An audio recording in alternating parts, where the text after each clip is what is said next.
Muy buenos días, chicas. Espero que estén muy bien. Disculpen el pequeño retraso, pero ya saben que siempre demoramos un poquito en que la máquina arranque.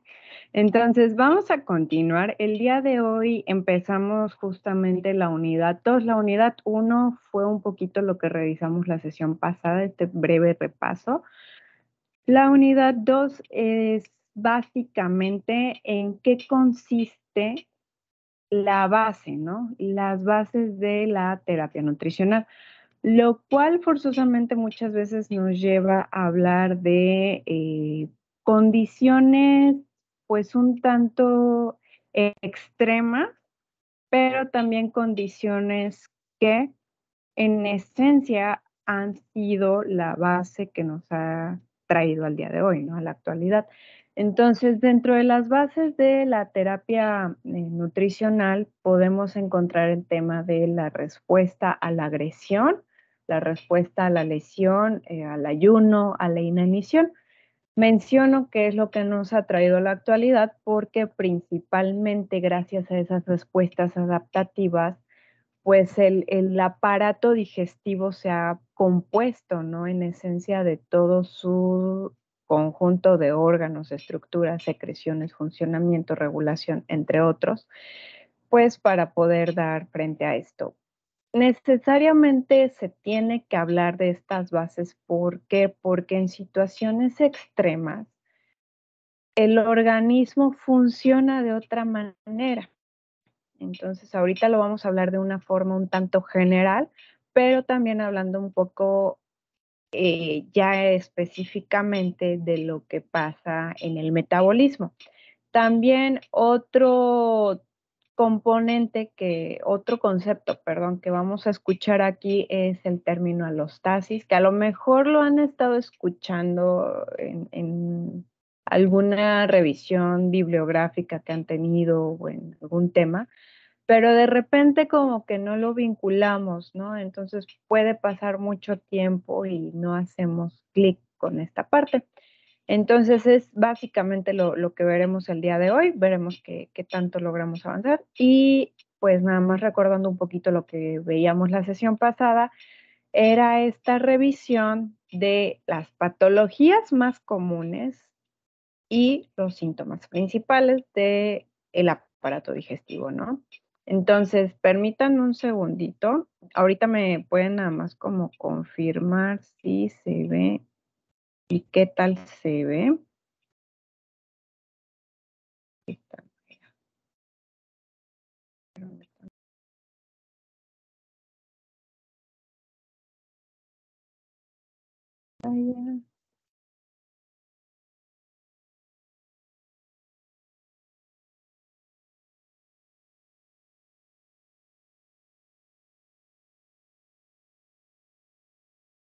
A ver, nada más me pueden confirmar si se ve la diapositiva de adaptaciones al ayuno, inanición, agresión. Sí, ya se ve, mis. Ah, ok, perfecto. Mil gracias. A ver, tenme un segundo. Ay, es que yo aquí. Ay.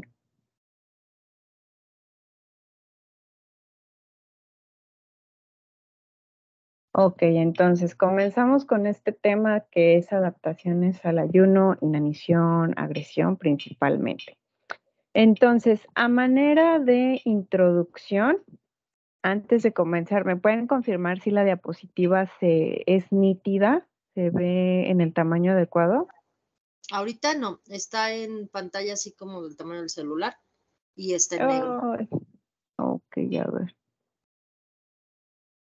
No sé así, por ejemplo, si se alcanza a ver. Ya se ve, pero está muy pequeña, estresante y estrés. Ay, qué estresante situación. Bueno, en lo que carga el material, voy comenzando, chicas, para no, igual es la introducción, no pasa mayor problema.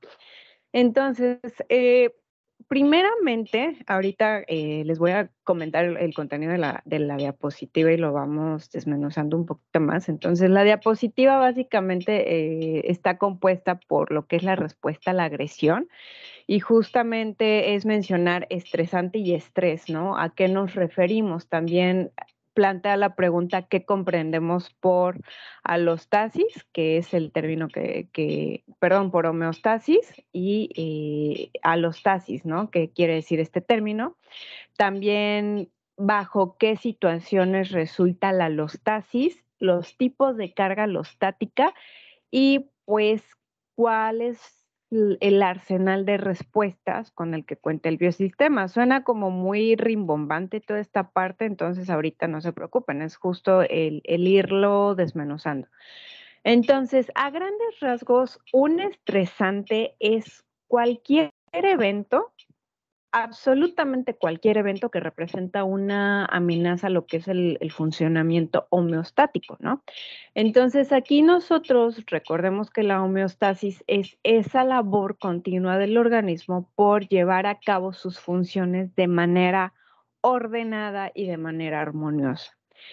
Y pues al hablar de cualquier componente que genere una amenaza, pues podemos hablar de tipo fisiológico, y si yo tengo algún accidente, alguna lesión, o bien tengo un estado mental que me puede favorecer la alteración del sistema nervioso, estar en una situación de estrés mental, ¿no? Por ejemplo, ahorita tener una mala gestión, ¿no? De la frustración del equipo y que me pusiera toda alterada, secreto mucho cortisol, entonces eso va a traer una serie de respuestas, ¿no? Entonces, aquí el preguntar, pues, ¿qué comprendemos por homeostasis? Es esta parte, pues, es el correcto funcionamiento que habitualmente el cuerpo está llevando, ¿no? Para poder garantizar la supervivencia, básicamente. Ahora, el estrés es la respuesta a un estresante y consta de un componente fisiológico. Aquí, por ejemplo, al hablar de un componente fisiológico, sí o sí estamos hablando, por ejemplo, de la función del hipotálamo, de hipotálamo hipófisis, van muy ligadas, también de las glándulas suprarrenales, porque finalmente es un componente, ¿no? Y pues del sistema nervioso autónomo, recordamos que el sistema nervioso autónomo, aquí este adjetivo autónomo nos está dando un indicativo de que es algo que nosotros no podemos controlar. ¿Por qué? Porque es como el funcionamiento que tiene nuestro cuerpo y que si nosotros pudiéramos intervenir en sus funciones, pues básicamente estaríamos comprometiendo, ¿no? La integridad.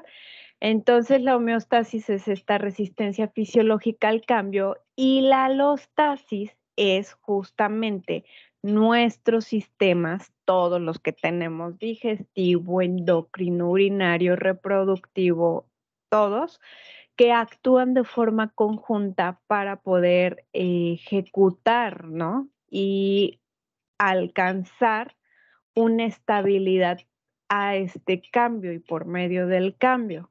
Un ejemplo de esta situación, tan solo más adelante lo revisaremos en la experiencia educativa de fisiopatología, pero ¿qué ocurre con la diabetes? La diabetes tipo 2, primero viene una serie de respuestas alostáticas, se adaptan, ¿no? Primero hay una hiperinsulinemia para evitar la hipoglucemia. Entonces, es esta adaptación de las respuestas para poder adaptarse fisiológicamente al evento estresante. El evento estresante, reitero, puede ser fisiológico, puede ser un componente mental. Entonces, la condición neta de estos sistemas alostáticos es referida como una carga alostática. Entonces, por carga alostática nos podemos referir como esta conjunción de la interacción entre los factores del organismo y los factores etiológicos que normalmente conocemos así cuando estamos revisando una patología, ¿no? Ah, esto es un factor etiológico para esta situación. Entonces, a eso nos estamos refiriendo básicamente. Ay, perdón. Es que está cargando. Ok. Entonces, otro ejemplo es la activación del eje hipotálamo, hipófisis, adren, hormonas suprarrenales, cuando tienen mucha secreción de cortisol que estimula el sistema inmune. Entonces, después de un tiempo prolongado, puede existir una inmunodepresión y pues viene también mucho de la mano cuando hablamos de que hay una inmunodepresión, inmunosupresión también, pues podemos hablar de una situación de catabolismo, ¿no? Porque ya aquí hubo una mezcla, ¿no? Finalmente esta fue la respuesta. Entonces, en cuanto a lo de que resulta la alostasis, entonces bajo ciertas situaciones, pues hablamos de agresiones continuas. Y tan solo reflexionen el día, tan solo en su lugar, ¿no? Desconozco mucho de su situación personal, pero me imagino que están inmersos en la siguiente situación. No sé cómo manejan su gestión del estrés. Entonces puede venir ahí una carga. Desconozco cómo es la calidad de su sueño, pero supongamos, y por el hecho de estar estudiando una carrera sabatina, me imagino que están trabajando entre semana, entonces implica que tienen una carga laboral continua toda la semana, de lunes a viernes, incluso hay quienes de lunes a sábado o hasta lunes a domingo, y aparte la carga de la escuela. A eso agréguenle, desconozco aquí cuántos son mamis, papis, están en una relación y ahí viene otro, ¿no? Y entonces como a esa parte vamos sumando, sumando, sumando, sumando, sumando. Entonces, ¿a qué voy con esta ejemplificación? Porque al final de cuentas hay agresiones continuas en su día a día. Quizá no de forma física, afortunadamente, quién sabe, ¿no? A lo mejor postural por el trabajo, pero esas agresiones continuas finalmente lo único que están haciendo es favorecer una respuesta alostática. Que bueno, están estudiando nutrición, es algo afortunado. ¿Por qué? Porque entonces están comprendiendo un poco de los agentes etiológicos y tratando de mediar, ¿no? Esta parte. Entonces, ahora, en cuanto a los tipos de carga alostática, ¿a qué nos referimos? Puede ser una carga alostática tipo 1, cuando hablamos de que el resultado es un déficit energético, es decir, una pérdida de una desnutrición, ¿no? O bien podemos hablar de carga alostática 2, todo lo contrario, el otro lado de la balanza, una obesidad o una sobrenutrición iatrogénica. Entonces, aquí, si hacemos el match con el ejemplo, pues podemos hablar con esta parte de esto. Entonces, a ver, aquí mando un mensajito a Orlando, ok. Entonces está esta parte. Denme un segundito. Voy, chicos, es que estoy entrando con la máquina, a ver si me permite. Ok, entonces tenemos estas dos cargas alostáticas. Y por último, reiterar que dentro de los agentes de lesión, ¿no? Podemos hablar de diferente tipo, mecánicos, térmicos, químicos, biológicos, químicos, de cualquier naturaleza, o sea, absolutamente todo que va a traer una respuesta a nivel inflamación. La inflamación muchas veces va de la mano con una alteración del sistema inmune. Cuando se conjuntan estos dos, también hablamos de una respuesta metabólica, ¿no? Muchas veces se alteran funciones metabólicas y a su vez, dependiendo cómo sea la conjunción o de estas alteraciones que se van presentando, pues será el resultado, ¿no? La intensidad, la duración. Eso es muy variable en cada uno de nosotros. Entonces, reflexionar en esta parte. Permítanme tantito. Ahí. Entonces, dentro de la respuesta metabólica a la agresión, igual les comento ahorita la diapositiva, tenemos una interacción que dependiendo del autor lo pueden encontrar como bidireccional. Sin embargo, la verdad es que sabemos que en ciencias de la salud pocas cosas son bidireccionales. Sería como quererlo hacer lo más simplificado posible y no, muchas veces es multidireccional, ¿no? Entonces, aquí dentro de lo que es una respuesta metabólica a la agresión, hablamos de la conjunción de los factores nutricionales que sabemos que impactan directamente en la función metabólica y que a su vez estos van a tener una respuesta o un efecto en lo que es la respuesta inmune y por ende también la susceptibilidad o cómo es el comportamiento ante las enfermedades infecciosas a grandes rasgos. Entonces aquí está la interacción entre la nutrición, el metabolismo, la respuesta inmune y las enfermedades infecciosas. Pero aquí justamente tenemos ya un poquito desglosadito porque sabemos que en el caso desde la nutrición, cuando existe una alteración, un desbalance en la ingesta de los macro y micronutrientes, se va a traducir en una disminución de la capacidad adaptativa y defensiva del huésped. Y no solo en adaptativa y defensiva, o sea, le va a afectar en muchos sentidos. También estos nutrimentos pues pueden incrementar o disminuir la respuesta inmune, ¿no? Entonces, en este sentido, dependiendo cuál sea la alteración, cuál sea el nutrimento que se compromete, se pueden ver afectados diferentes procesos. Recordamos que muchos micronutrimentos son cofactores al final de cuentas, entonces al ser un cofactor que va a estar impactando en una función metabólica, me va a traer una serie de consecuencias indudablemente. También en el caso de la inflamación puede ser sistémica o bien podemos hablar de una inflamación localizada. Un ejemplo de inflamación sistémica puede ser esta situación de un traumatismo muy grave y que a raíz de ese traumatismo trae una alteración general, ¿no? O bien yo puedo tener una inflamación localizada, igual antes de hablar del traumatismo grave y esta situación exagerada, pues bueno, yo puedo tener esa lesión y en ese sitio empezará toda una respuesta de las alteraciones que van a venir. Va a haber inflamación, el sistema inmune va a estar actuando ahí, habrá una respuesta metabólica mediándose, ¿no? Principalmente. Ahora, en cuanto a lo que viene preocupándonos de esta respuesta, de esta inflamación, ya sea localizada, lo que nos preocupa principalmente es que lleguemos a una situación que se conoce clínicamente como el síndrome de respuesta inflamatoria sistémica, que normalmente lo van a encontrar como SIRS por sus siglas en inglés, o también lo pueden encontrar pues con las siglas en español.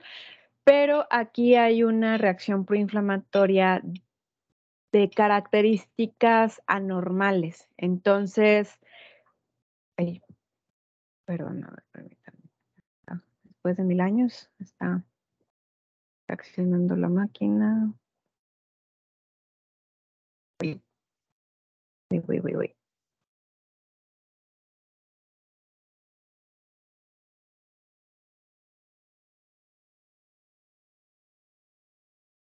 A ver, espérenme un segundito.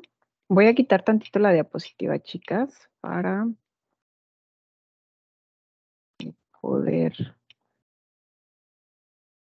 compartirles bien.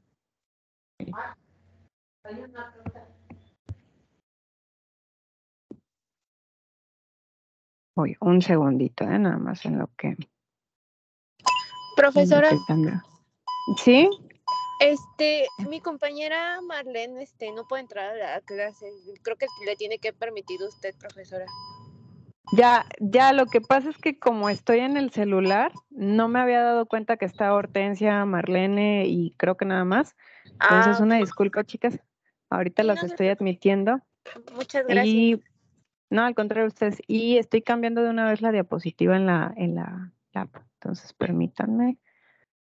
Vamos a quitar esta pantallita.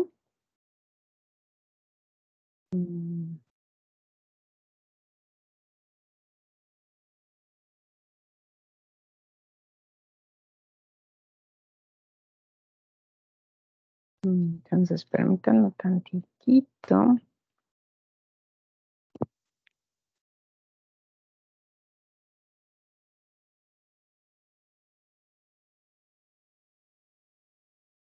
ahorita en lo que sigue cargando, pues volviendo un poquito al tema, les digo, por unos minutos vamos a estar tantito sin la diapositiva, total que seguimos con esta segunda diapositiva de la respuesta metabólica a la agresión.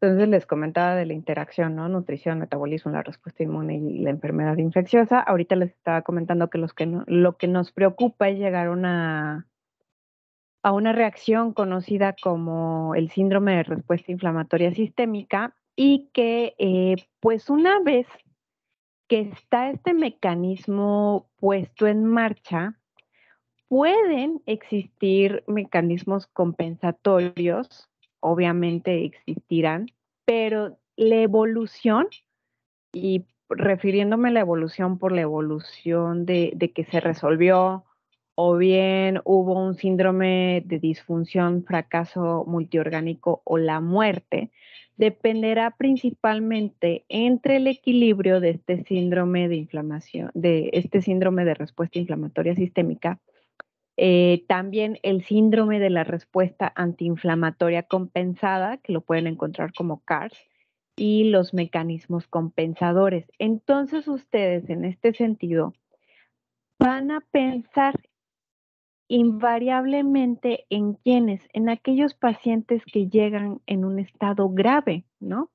Y entonces aquí ya empezamos a reflexionar, ok, nos estamos refiriendo entonces a la base, ¿no? De cuando tenemos un paciente quizá hospitalizado y que llega a esta situación donde nosotros estaremos invariablemente dilucidando si es momento o no de considerar la nutrición enteral o parenteral, que depende de una serie de factores realmente.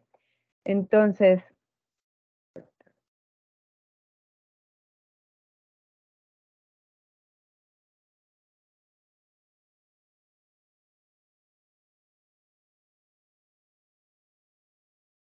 ok, entonces tenemos esa situación. Ahora, ahorita en lo que sigue cargando la presentación, vamos a pasar a lo que es la diapositiva 3, que es una tablita a la agresión. Y aquí nos referimos a los factores entre el tipo de agresión y el huésped. Por ejemplo, el tipo de agresión, pues es importante dilucidar cuál fue el agente causal, qué tan intensa fue la agresión, cuánto tiempo y qué mediadores inflamatorios, humorales, moleculares están dando ahí. En cuanto a las características del huésped, depende la edad, el sexo, si existe una enfermedad de base o no, el estado de nutrición previo y algunos componentes genéticos. La verdad es que la tabla lo pone de una manera muy general, porque aquí ya hablaríamos de algunos factores muy particulares, pero a grandes rasgos son los principales, los más representativos. Ahora, a ver, denme un segundo, recarga. Igual, continuando con esta parte, a ver, denme un segundito antes. Le voy a hacer la luchita para ver si...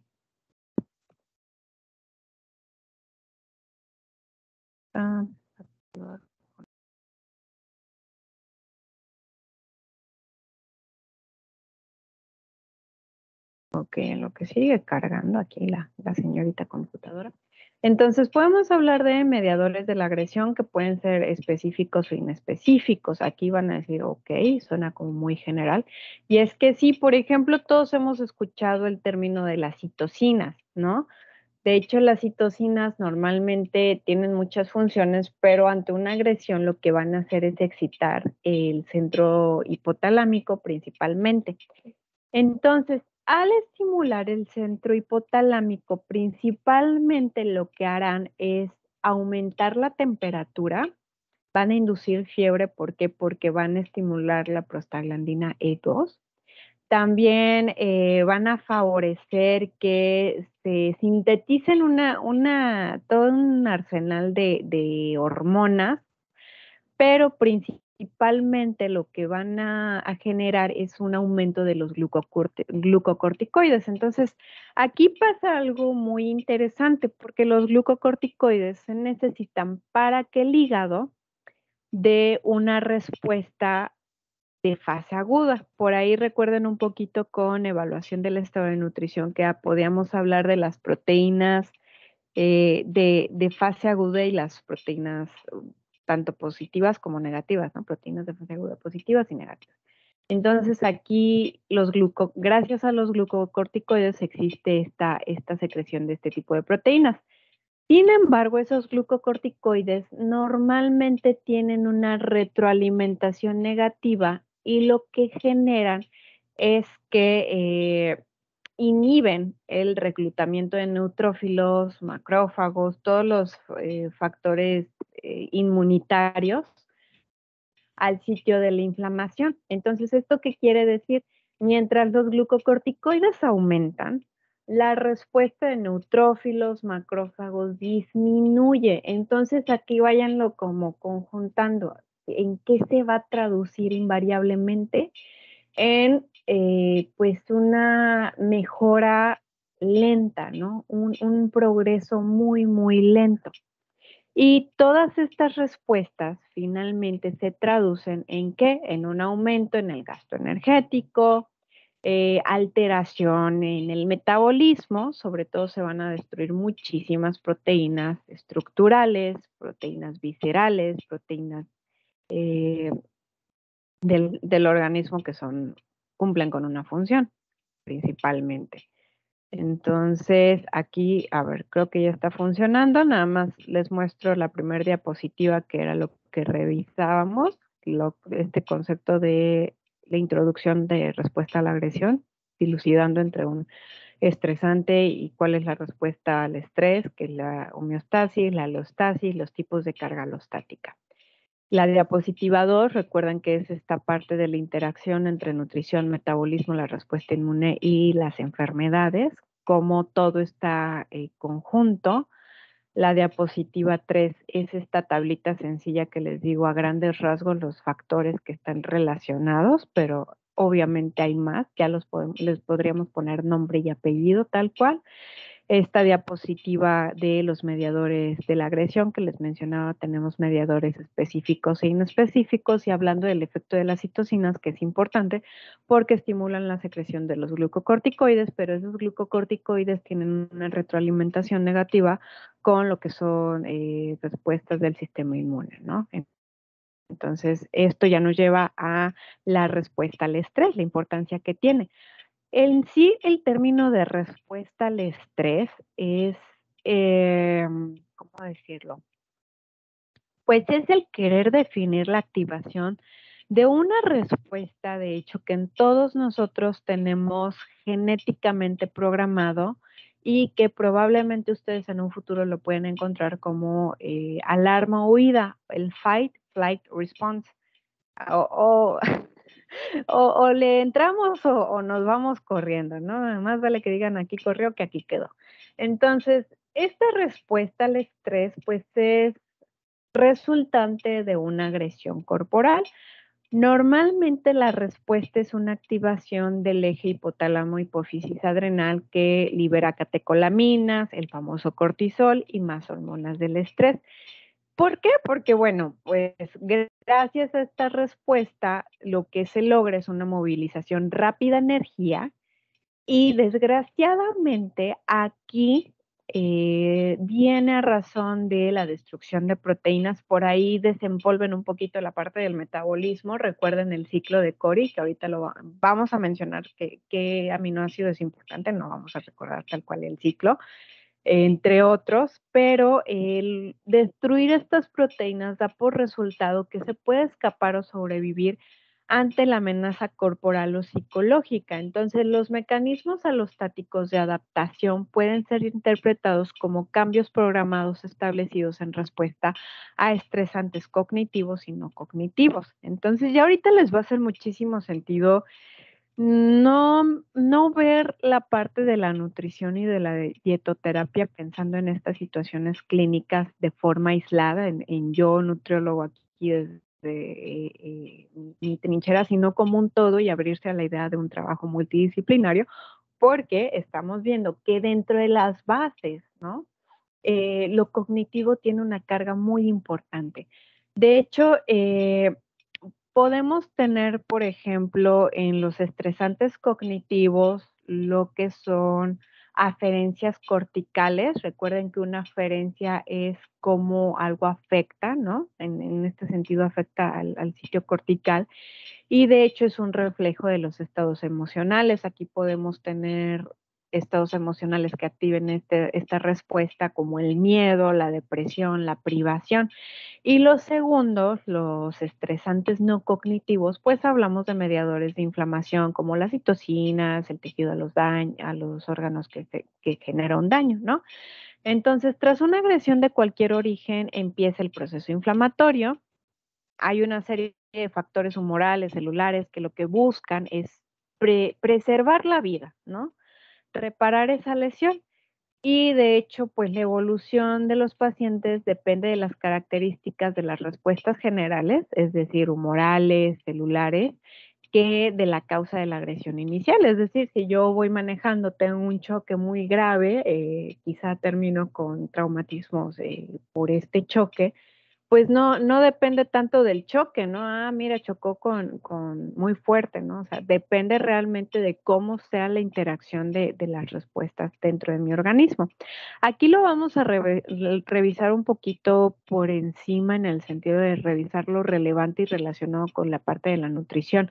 Entonces, por ejemplo, con lo que es la respuesta hormonal, recuerden que las hormonas todas están interrelacionadas, pues tras una agresión se produce la liberación de catecolaminas. Aquí podemos hablar de la adrenalina, la noradrenalina, el cortisol, y esta secreción es proporcional a la gravedad de la agresión. Entonces, pasa el accidente, pasa la agresión, viene un pico muy precoz, así, ¡pum!, se disparan y estas van a evolucionar de forma variable y dependen de la naturaleza de la agresión y del tratamiento. Entonces, aquí, por ejemplo, saben ustedes o tienen la noción, las bases de que puede haber tratamientos muy agresivos que pueden inmunosuprimir para que no haya más inflamación.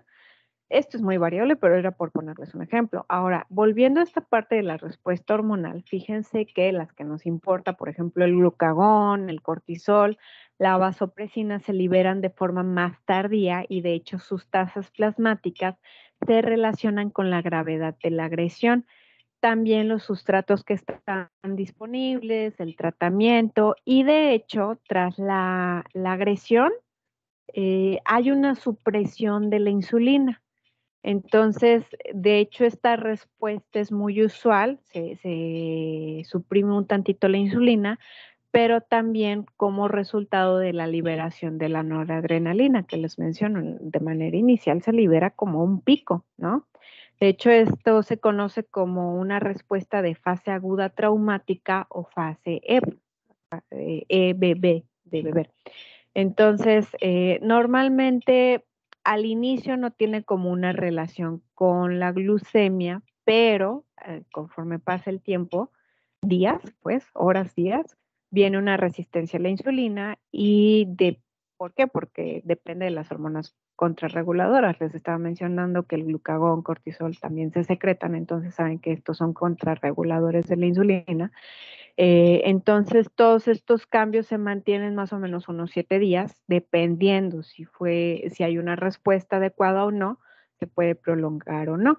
Y podemos hablar de otras hormonas que se van secretando por respuesta de la adenohipófisis y de las hormonas tiroideas. Por ejemplo, la hormona adrenocorticotropa, que estimula las glándulas suprarrenales, principalmente lo que hace es la secreción de esteroides, la hormona del crecimiento, que saben que en los adultos, por ejemplo, ayuda a mantener a los tejidos, la prolactina, la vasopresina, que recuerden que está involucrada en lo que es la regulación de la hormona, perdón, de la presión arterial. Tenemos otras llamas rimbombantes que la verdad no tengo como mucho conocimiento, por eso se las voy a mencionar muy, muy por encimita. La beta-lipotropina, que hasta donde tengo comprendido se encarga de mover los ácidos grasos, lipólisis, y la beta-endorfina, que bueno, esa ahí nos podemos guiar por la parte de endorfina, es un moderador del dolor, ¿no? Y digo, bueno, sí resulta sensato, ¿no? Sí, sí tiene lugar a pensar en esta parte. ¿Por qué? Porque pues al final de cuentas viene una agresión, viene una respuesta de dolor, ¿no? Entonces, también tenemos otras expresiones, o sea, por un lado es hablar de la respuesta, pero también de la expresión de la respuesta a la lesión, que aquí lo importante es comprender que viene una descarga del sistema neurovegetativo que va a actuar directamente sobre el tono vascular y pues tiene mucha relación con esta parte de la secreción de las hormonas, como estábamos viendo. Principalmente aquí, pues las hormonas que van a actuar es un poquito las que les estaba mencionando, la corticotropina, el cortisol, que normalmente el efecto que van a tener es sobre el metabolismo de los nutrimentos, sobre todo, ¿por qué? Porque lo que se busca es garantizar la disponibilidad de la glucosa, pues sí, sobrevivir, ¿no? Y de hecho, esta alteración, todo este ajuste, lo que trae por resultado es que aumenta el consumo de oxígeno, se produce calor y estimula el sistema simpático, que recuerden que el sistema simpático, el sistema nervioso simpático es de todo menos simpático, ¿no? ¿Por qué? Porque es una respuesta de huida, ¿no? Justamente. También el otro gran sistema que participa en esta parte es el del endotelio vascular. Recuerden que el endotelio vascular produce células, algunas moléculas de adherencia principalmente. ¿Por qué? Porque lo que se busca por parte de este sistema es que se disminuya la velocidad del flujo capilar, se facilite la marginación de los leucocitos, se adhieran al endotelio, entre otras. Entonces, vienen adaptaciones hemodinámicas tras una lesión. Y existe una condición inflamatoria menos dramática que por ahí probablemente ya la han escuchado, la caquexia o la desnutrición inducida por citocinas. ¿Qué es esta caquexia o a qué nos referimos en este término? Pues es básicamente en aquellos pacientes que tienen una enfermedad inflamatoria o maligna, pierden peso de forma involuntaria y continua. De hecho, las características típicas incluyen cambios en lo que son las concentraciones de proteínas de fase aguda. Por ejemplo, aquí recuerden la proteína C reactiva, el fibrinógeno, bueno, el fibrinógeno casi no lo hemos mencionado en otra experiencia, la transferrina sí, la prealbúmina, la albúmina, que de hecho recuerden que principalmente aquí estamos hablando de proteínas de fase aguda negativas. También aquí la desnutrición asociada con la inflamación crónica no se restringe a pacientes con cáncer o enfermedades inflamatorias. De hecho, se admite que contribuye a la pérdida proteica que se asocia con fallas orgánicas crónicas, como es el caso de la enfermedad renal, ¿no? O una insuficiencia cardíaca avanzada. Entonces, pueden adquirir en este sentido más idea a lo que ocurre, ¿no? Principalmente en este tipo de estados de agresión. O sea, es poner al sistema nervioso con los nervios de punta, ¿no? Y se va a venir una respuesta para poder sobrevivir ante esto. Ya por último, del día de hoy, revisaremos nada más un poquito lo que es la fisiopatología del estrés, porque principalmente lo que es el tallo cerebral trae la respuesta, ¿no? Entonces vienen cambios en varios sentidos, van a venir cambios cardiovasculares, metabólicos, respuesta inflamatoria, entre otros. Aquí, de hecho, el proceso inflamatorio, es decir, derivado de una agresión, normalmente trae 4 episodios fundamentales: los cambios en la vasodilatación, el aumento en la permeabilidad microvascular, la activación y adhesión celular y la activación de coagulación para detener la hemorragia, ¿no? También hay cambios neuroendocrinos, ¿no?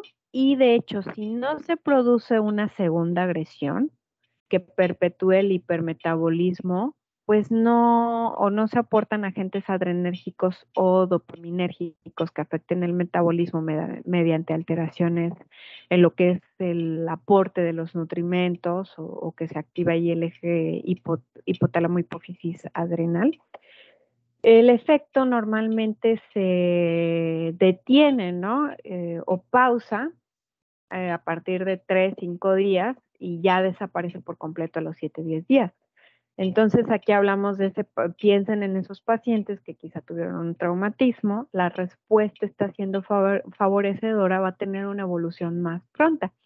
Y pues clínicamente se produce una reducción del tercer espacio, empieza la diuresis a aumentar, ¿no? Recuerden que en un estado de hospitalización muchas veces hay retención de líquidos y de sodio. Se normaliza el gasto energético y pues consecuentemente, se estabiliza el pulso y la temperatura y pues la magnitud de la respuesta en sí depende de la gravedad y cómo vaya la evolución, ¿no?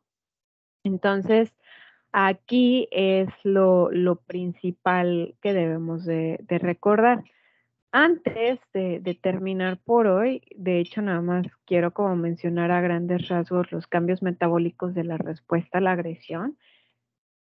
¿Por qué? Porque a partir de aquí vamos a comprender gran parte de la base de un daño, ¿no? Y cuál va a ser nuestra mira. Entonces, normalmente los cambios en el metabolismo de los macro y micronutrimentos, pues saben ustedes que refleja toda la interrelación de nuestro sistema digestivo con todo el cuerpo, ¿no? Y muchas hormonas. Entonces, en una agresión, como les mencionaba hace unos minutos, aumenta el gasto energético en reposo, el famoso GER. Entonces hay un estado hipercatabólico.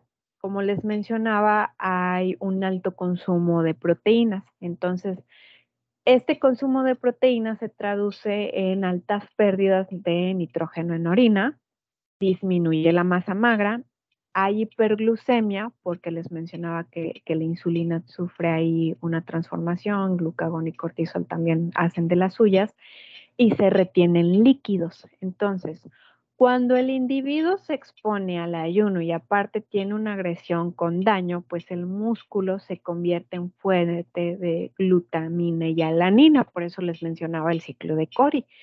Entonces, en el caso de la glutamina, es la fuente energética esencial de las células glutamino-dependientes, como es el caso del enterocito. Recuerden que el enterocito nada más, ¿dónde lo tenemos? Pues en el sistema digestivo, y recuerden que hablamos de metros y metros, ¿no?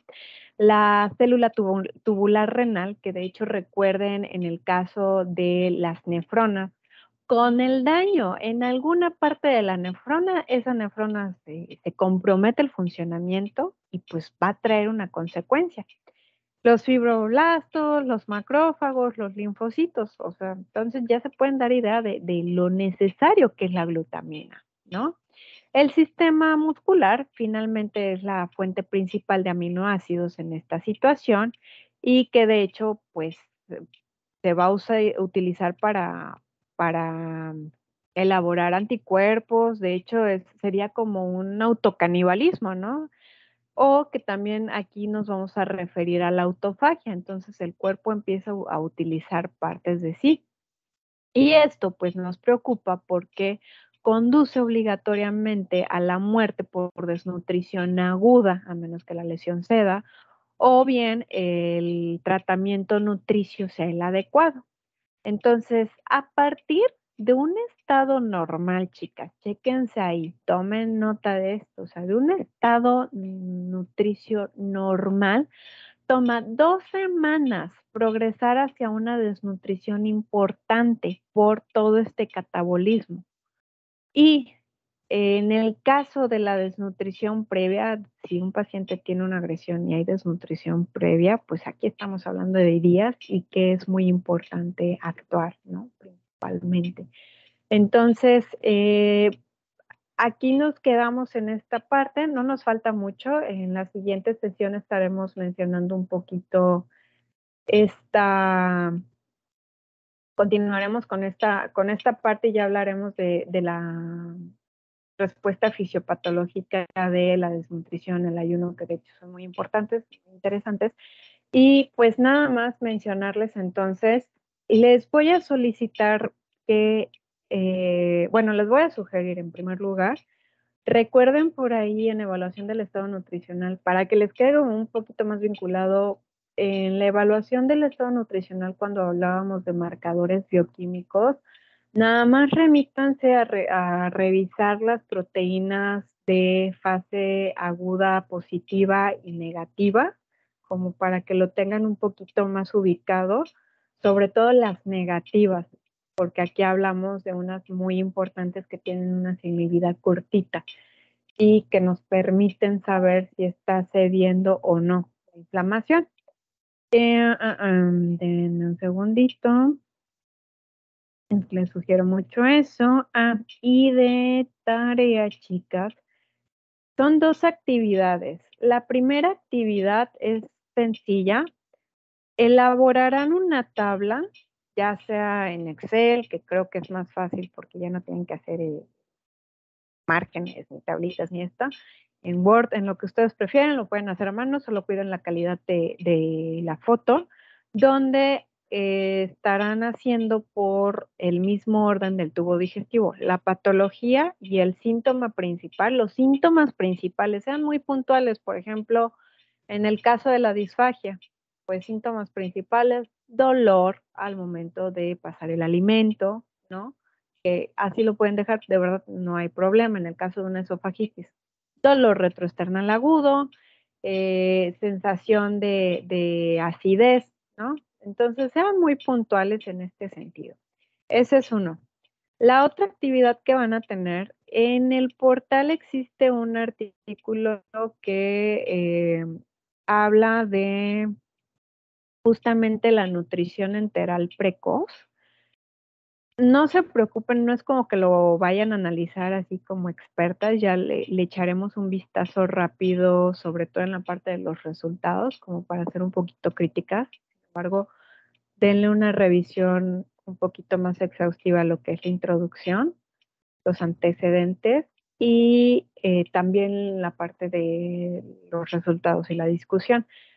Les está en esa misma actividad del portal un cuestionario. Ese cuestionario, checan el artículo, revisan el cuestionario y lo van a contestar con base al artículo. Son 10 preguntas, entonces no está como muy largo, no es una actividad muy, muy prolongada. Y pues principalmente porque ahorita les va a hacer como mucho sentido de lo que estamos platicando, sobre todo esto último buenísimo que les mencionaba al final, ¿no?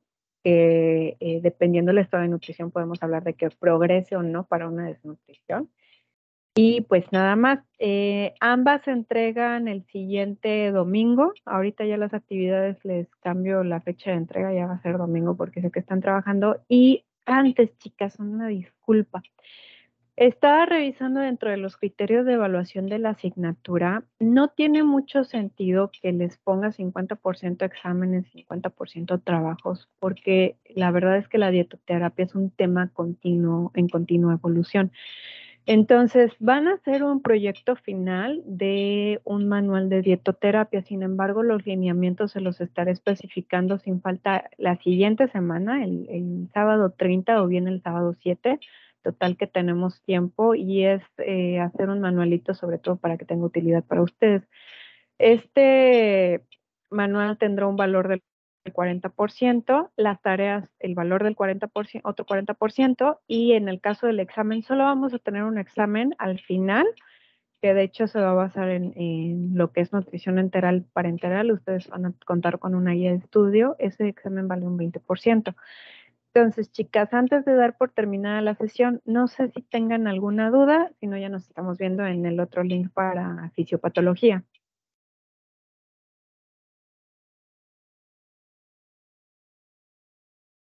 No, Miss, yo creo que no. No, profesora. Gracias. Ok, entonces nos vemos, No, tómense unos 5 minutitos, nos vemos más o menos 10:05, ¿de acuerdo? Sí, profe, gracias.